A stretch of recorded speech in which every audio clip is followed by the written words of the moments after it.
Welcome to Penrose Learning, where we make understanding easy. You start by confirming the Chromecast model and available HDMI port because different models require different power setups. Once plugged into HDMI and powered, switch your TV to that input. The device broadcasts a temporary setup network. Make sure your phone is on the same Wi-Fi band you intend to use. Open the Google Home app, sign into your Google account, and allow location and Bluetooth, if prompted, so the app can discover the Chromecast automatically. You will now follow the Google Home prompts to add and identify the Chromecast on your network. Naming it makes casting effortless later. When asked, choose the correct Wi-Fi network and enter the password. This syncs the device to your router so media streams directly.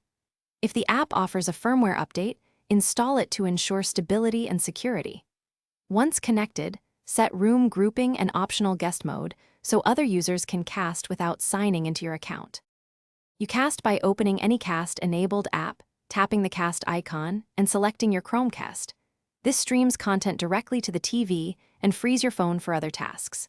Use the app or Google Home to control playback and volume, or say voice commands if you have a smart speaker linked. If casting fails, reboot the Chromecast and router first. Make sure both devices are on the same Wi-Fi band, and only perform a factory reset if problems persist, because that.